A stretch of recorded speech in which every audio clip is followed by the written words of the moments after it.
थी, लेकिन अमीर बाप की बेटी सृष्टि पर उसकी माँ जान छिड़कती।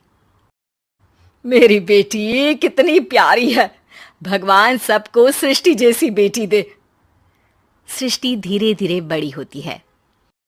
एक दिन सृष्टि की सहेली कहती है, तू दिखने में कितनी अजीब सी है, लेकिन मैं जानती हूँ हम सब में सबसे अच्छी शादी तो तेरी ही होगी। तेरे पापा अमीर जो है। और बता नहीं सकते यार, दहेज तो हर कोई देता है, ये क्या ज्यादा ले जाएगी अपने पति के लिए? अरे बड़े शहर में कोठी है इसके पापा की। अरे पापा की है ना, कौन सी इसकी है? इसकी होती तब तो कोई भी लड़का इससे शादी कर लेता। अरे पापा की मतलब पापा की है तो मेरी ही है ना? किसने कहा? अब तेरी तो तब होगी ना जब तेरा भाई ना हो। वैसे भी शादी के बाद सारी प्रॉपर्टी भाई के नाम होती है। सृष्टि समझ जाती है कि उसे किसी भी हालत में माँ बाप की सारी प्रॉपर्टी को अपने नाम करना है, लेकिन कैसे? एक दिन सृष्टि का भाई शीनू कहता है, बहन क्या कर रही है? तुझसे एक बात करनी है। अरे हाँ हाँ करना, मैं तो तेरी बहन हूँ। बहन मेरी लाइफ में ना एक लड़की है, बहुत अच्छी है। मैं सोच रहा हूँ माँ और पापा से बात करूँ शादी के लिए। सृष्टि को समझ में आ जाता है कि भाई की शादी होते ही भाभी उसे एक दिन भी घर में बर्दाश्त नहीं करेगी। क्या बात है भाई, बताना कौन है वो? यार वो बहुत अच्छी लड़की है, पढ़ी लिखी है, मेरे साथ जॉब भी करती है। बस एक प्रॉब्लम है। प्रॉब्लम? क्या प्रॉब्लम है भाई? यार वो शादीशुदा है, लेकिन उसके पति ने उसे सिर्फ इसलिए छोड़ दिया क्योंकि उसके माँ बाप दहेज नहीं दे पाए। सृष्टि ये सुनकर न जाने क्यों खुश हो जाती है। अरे भाई तो क्या हुआ, लड़की तुझे तो पसंद है ना? शीनू को लगता है कि बहन उसे समझ रही है। वो इस बात से अनजान होता है कि उसकी बहन की मंशा पूरा घर हड़पने की है।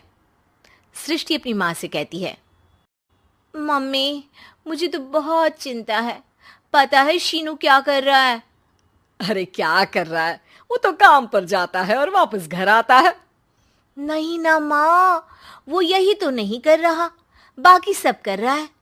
आपको पता है उससे प्यार है, और वो भी एक शादीशुदा लड़की से। ये क्या हो गया, मैं सोसाइटी में क्या मुंह दिखाऊंगी? अरे तेरे पापा तो यही कहेंगे कि मैंने ही उसे बिगाड़ दिया है। माँ देखो, मेरी बात मानो, पापा पर भी विश्वास करने की जरूरत नहीं है। अब आप ही बताओ, पापा इतनी देर घर के बाहर रहते हैं क्यों, बोलो? अरे बेटा वो तो नौकरी करते हैं ना। तू बहुत भोली है माँ, पापा का ऑफिस तो 7 बजे खत्म हो जाता है, लेकिन देखो कितनी देर से आते हैं। अरे नहीं नहीं बेटा, ऐसी कोई बात नहीं है। सृष्टि माँ को एक औरत से बात करते पिता की फोटो दिखाती है। देखो माँ कैसे हैं पापा, मैं ना कहती थी कि पापा सही नहीं है। मैं तेरे पापा से बात करूंगी, दे फोटो मुझे। ओ माँ, वो तो डिलीट हो गई। लेकिन चल, तूने तो देख लिया ना, पापा से बाद में बात कर लेना, और हाँ मेरा नाम बिल्कुल मत लेना। हाँ माँ। अब क्या था, सृष्टि के माँ और पिता के बीच झगड़ा होना शुरू हो जाता है। सृष्टि के मन में क्या चल रहा था कोई नहीं जानता था। एक दिन, माँ सृष्टि के लिए एक लड़का देखा है, वो लोग शाम को उसे देखने आने वाले हैं। और हाँ माँ, एक खुशखबरी, मैं और पापा मिलकर एक नया बिजनेस ट्राई कर रहे हैं।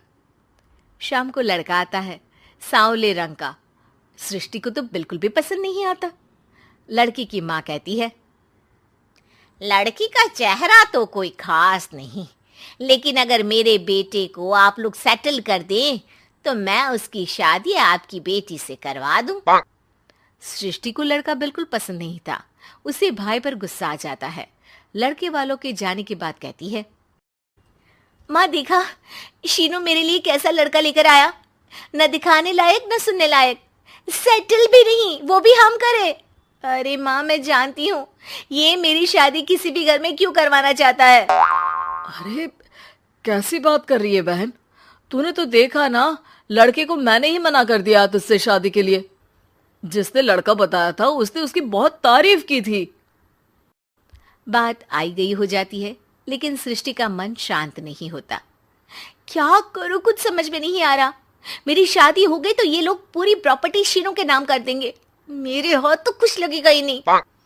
तभी सृष्टि को आइडिया आता है। वो किसी वकील को फोन करती है।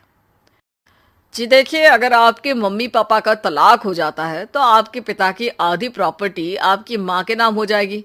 फिर उसे वो किसी को भी दे सकती है। सृष्टि अब माँ को बेटे के खिलाफ भरती है। माँ, शीनू पर नजर रखा करो। वो जिस लड़की के प्यार में है ना, वो शादीशुदा है। यहाँ आएगी, सारा पैसा, रुपया, जमीन, जायदाद सब हड़प लेगी। पापा का भी हाल तुमसे छुपा नहीं है। ऐसा ना हो कि मैं और आप एक दिन सड़क पर भीख मांगे। हे भगवान, मैं तो जीते जी मर जाऊंगी अगर ऐसा हो गया तो। ऐसा हो गया नहीं माँ, ऐसा ही होगा। अभी समय है, आगे का सोच लो। मैं तो कहती हूँ पापा से आधी प्रॉपर्टी लेकर अलग हो जाओ। पापा की आधी प्रॉपर्टी भी हम लोगों को अगर मिल जाती है ना, तो अगले 7 जन्म सफल समझो। बेचारी माँ बेटी के कहने पर पति से तलाक लेकर अलग हो जाती है। सृष्टि अब पैसों से गाड़ी और अपने दूसरे महंगे शौक पूरे करने लगी। उसके दोस्त भी उसके पैसे इस्तेमाल करते। सृष्टि, कल तुम कहाँ थी? मैं सारा दिन घर पर अकेली थी। तो मैं क्या करूं? मैंने ठेका तो नहीं लिया है ना तुम्हें संभालने का। माँ को सृष्टि से ये उम्मीद नहीं थी। वो बैठकर रोने लगती है। वहीं उसका पति यानी कि सृष्टि के पिता आ जाते हैं। मैं जानता था कि तुम्हारा यही हाल होगा, तो आपने मुझे रोका क्यों नहीं? मैं रोकता तो तुम रुकती क्या? सृष्टि के कहने पर तुमने मुझ पर अपने बेटे पर शक किया, लेकिन तुम ये भूल गई कि कैसे हम दोनों ने मिलकर जीवन में इतना सब खड़ा किया। माँ पति के गले लग जाती है। मुझे माफ कर दीजिए, मैंने आपकी कमाई का एक बड़ा हिस्सा गवा दिया। कोई बात नहीं, तुम साथ हो तो मैं ऐसी 7 प्रॉपर्टी खड़ी कर दूंगा। तभी वहां सृष्टि आ जाती है रोते हुए। माँ, मयंक ने मुझे छोड़ दिया। वो बोल रहा था जब तक मेरे पास पैसे थे तब तक ही वो मेरे साथ था। पापा, माँ, मुझे माफ कर दीजिए।